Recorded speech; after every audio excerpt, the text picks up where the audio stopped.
प्रभु आप लोगों के साथ हो और आपकी आत्मा के साथ। संत मार्कुस के अनुसार पवित्र सुसमाचार।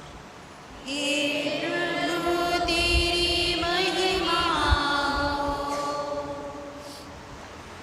यीशु और उनके शिष्य वहाँ से चलकर गलीलिया पार कर रहे थे।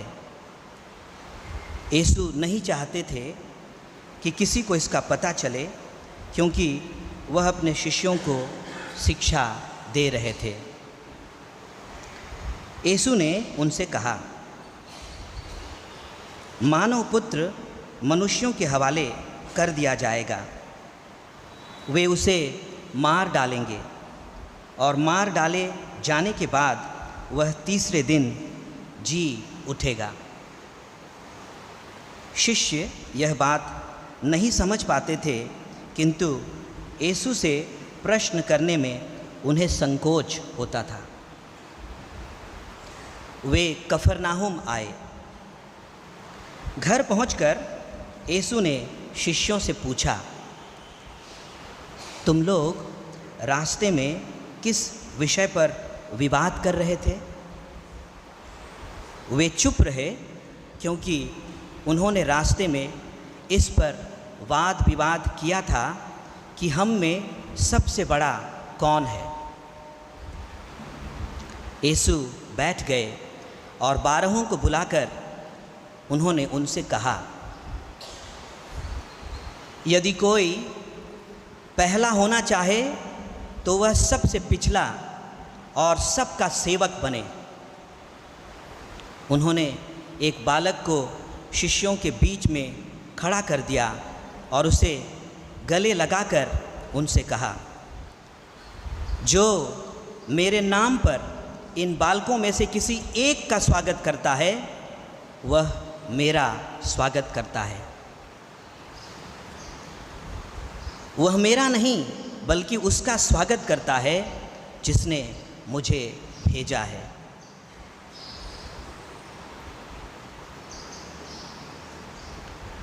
प्रभु का पवित्र सुसमाचार। हे क्रिस्त तेरी स्तुति हो। ख्रिस्त में मेरे अति प्रिय माता पिताओं, बहनों, भाइयों और प्यारे बच्चों, आज की पूजन विधि में जो पाठ हम पढ़ते हैं, इसमें कई विषय उभर कर आ सकते हैं, पर लेकिन मैं अपने प्रवचन में सिर्फ एक बात आपके साथ चिंतन में लाना चाहता हूँ, और वो है विनम्रता। विनम्रता को सब सद्गुणों की माता कहा गया है। Humility, mother of all virtues. मेरे अपने व्यक्तिगत जीवन में जब मैं विनम्रता की बात सोचता तो मुझे हमारे हिंदू कवि कबीर के पंक्तियाँ स्पष्ट याद हो जाते हैं, और कई बार मैं अपने लिए, अन्यों के लिए दोहराता। कहते हैं, लघुता ते प्रभुता मिले, प्रभुता ते प्रभु दूर, चींटी शक्कर ले गई हाथी के सिर धूर। लघुता ते प्रभुता मिले, प्रभुता ते प्रभु दूर, चींटी शक्कर ले गई हाथी के सिर धूर। मतलब यह है, लघु जो अपने आप को छोटा बनाता है, उसे प्रभु मिलते हैं, उसे भगवान ईश्वर प्राप्त होते हैं, क्योंकि वो अपने आप को विनम्र बनाते हैं। लेकिन जो शक्ति, अहम के चक्कर में पड़ते, उसके भूखे होते, उनसे प्रभु दूर हो जाते। और उदाहरण देते हुए बताते हैं कि चींटी जो बहुत छोटी है, धूल में सने हुए शक्कर चीनी को निकाल सकती है। उसकी परख इतनी है कि धूल में सने शक्कर को, चीनी को छान करके निकाल सकती है। दूसरी तरफ हाथी जो विशालकाय है, उसको ये भी नहीं मालूम कि उसके माथे पर धूल है। और इस प्रकार चींटी विनम्रता का प्रतीक है, विनम्र लोगों का प्रतीक है, और हाथी जो विशालकाय है घमंड का प्रतीक है, घमंडियों का प्रतीक है। हम लोग सुसमाचार में आज पाते हैं कि शिष्य इस बात पर विचार कर रहे थे कि उनमें सबसे बड़ा कौन है, और मैं सोचता हूँ इसकी क्या ज़रूरत पड़ी होगी कि वे लोग विचार करने लगे कि उनमें बड़ा कौन है। और यीशु को 12 को बुलाना पड़ा, बैठकर समझाना पड़ा कि मेरे शिष्यों में ऐसा नहीं होना चाहिए। बालक का प्रतीक वो लेते हैं, छोटे बालक को बुलाते हैं और हम लोग सुनते हैं कि वो उनको अपने गले लगा लेते और बाकी बात कहते। बालक का उदाहरण इसलिए सटीक था विनम्रता के लिए कि उसकी कोमलता, उसका वात्सल्य, उसके निर्दोष होने का गुण और विनम्रता के प्रतीक उनको खड़ा कर दिए और साफ साफ बोल दिए कि अगर तुम मेरे शिष्य हो, तुम मुझको मानने वाले हो और प्रथम होना चाहते हो, तो पिछले स्थान ग्रहण करो और सबका सेवक बनो। प्रभु अन्य जगह कहते हैं अगर तुम प्रधान होना चाहते हो तो तुमको सेवक बनना ही पड़ेगा। संत अगुस्तीन कहते हैं कि विनम्रता सभी सद्गुणों का आधार है। और उसी प्रकार महान संत थॉमस अक्वाइनस या संत थॉमस अक्विनस कहते हैं कि सभी गुणों का मूल या जड़ विनम्रता है। हमारी जानी पहचानी कलकत्ता की संत मदर तेरेसा कहती हैं विनम्रता पवित्रता की कुंजी है, की टू होलीनेस। मैं अपने व्यक्तिगत जीवन के लिए मानता हूँ कि आंतरिक शक्ति और अविश्वसनीय शांति के लिए हमारे जीवन में विनम्रता का होना बहुत आवश्यक है। कोई आध्यात्मिक गुरु ने लिखा है कि अगर तुम अपने जीवन में आध्यात्मिक बनना चाहते हो, पवित्र जीवन जीना चाहते हो, तो तुमको एक ऐसे वाहन से चलकर जाना होगा जिसके चारों पहिए विनम्रता विनम्रता विनम्रता विनम्रता हो। हमारे व्यक्तिगत जीवन, सामाजिक जीवन, ख्रिस्त जीवन में विनम्रता की इतनी महत्ता है। सवाल यह है कि हम क्या ऐसे सद्गुण से अपने आप को भरने के लिए प्रभु से कुछ मांगते हैं या हमारी कुछ और ही मांगे हैं जीवन के लिए। अगर विनम्रता सब सद्गुणों की माता है तो इसके खिलाफ जिस पर हम चलते हैं वो सब बुराइयों की जड़ है और वो है घमंड। माता कलीसिया अपनी धर्म शिक्षा में हमको सिखाती है कि 7 जो बड़े मुख्य पाप हैं उनमें सबसे पहले घमंड है और हम लोग सब इसकी चपेट में आते हैं। कोई घमंडी नहीं बोलता देखो मैं घमंडी हूँ बोल करके, लेकिन वो करके दिखाई देती कि वो घमंडी है।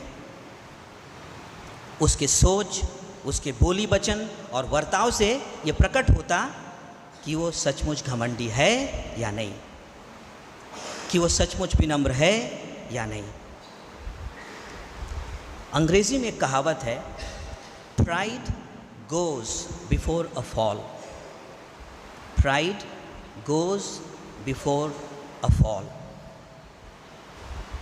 मतलब अगर मैं गिरना चाहता हूँ तो मेरे आगे आगे घमंड चलता है।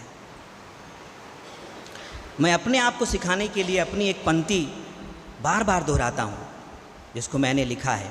वो इस प्रकार है, घमंड ना करो कि तुम किसी ऊंचाई पर हो, घमंड ना करो कि तुम किसी ऊंचाई पर हो, गिरने का डर है भाई, भारी नीचे उतरो। समतल समतल ही ऊंचाई है, विनम्रता जब सीढ़ी। तो मैं अपने आप को बोलता, सिप्रियन तुम अहंकार से बचो। और मेरे जो इर्द गिर्द रहते उनको भी ये बोल देता कि घमंड विनाश का रास्ता आपको ले जाएगा, और इसलिए विनम्र बनो। मैं इस बात को भी अपने आप को पूछता, सिप्रियन तुम बड़े बनना क्यों चाहते हो? और हम सब एक दूसरे को पूछ सकते कि हम बड़े बनना चाहते क्यों हैं?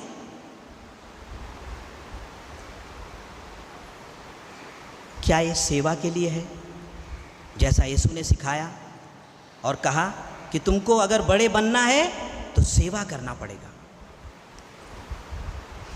त्याग तपस्या करना पड़ेगा, और ये बड़प्पन है। लेकिन हम तो ऐसा नहीं, हम चाहते हैं कि दूसरे हमारी सेवा करें।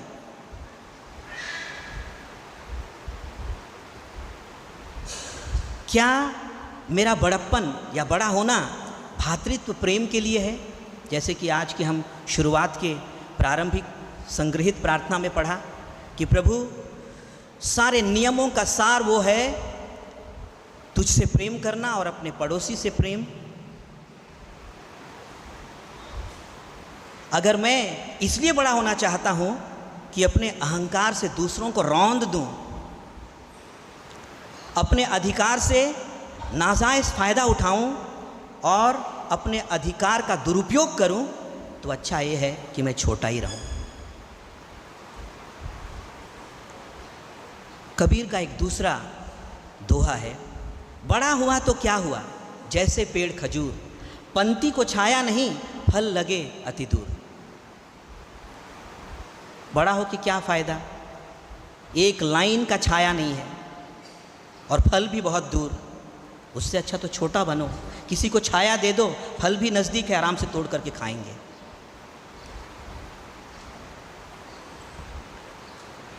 इस पवित्र बलिदान में आज हम सबको प्रार्थना करना पड़ेगा कि क्या हम अपने जीवन में विनम्रता, जो सब सद्गुणों की माता है, उसको भरने का प्रयास करते हैं, और उसके विपरीत हम में जो घमंड है उसे निकालने का प्रयास करते या नहीं करते। यीशु स्वयं कहते हैं संत मत्ती अध्याय 11 पद संख्या 29 में, और मुझे उनके वचन बहुत पसंद हैं। और अगर कैथोलिक कलीसिया के पुरोहित को और हम सबको प्रभु के वचन प्रिय होने चाहिए, ये वचन अधिक प्रिय होने चाहिए। यीशु कहते हैं, मुझसे सीखो, मैं स्वभाव से नम्र और विनीत हूँ। मुझसे सीखो, मैं स्वभाव से नम्र और विनीत हूँ, इस तरह तुम अपनी आत्मा के लिए शांति पाओगे। हम लोग सब तो शांति चाहते ना, कौन इसमें है जो शांति नहीं चाहता, नहीं चाहती? लेकिन हमारे उपाय गलत हैं। जबकि प्रभु सिखाते हैं, नम्र और विनीत बनो, तुम अपनी आत्माओं के लिए शांति पाओगे। ये पवित्र बलिदान, रहस्यात्मक बलिदान हम सबको ये सच्ची शांति दिलाए, लेकिन हमें विनम्रता के रास्ते चलने का मन बनाना होगा। ये बलिदान हमारी सहायता करे कि हम ऐसा मन आज बना सकें। प्रभु हम सबको अपने अनुग्रह से भरे। आइए हम एक दूसरे के लिए प्रार्थना करें।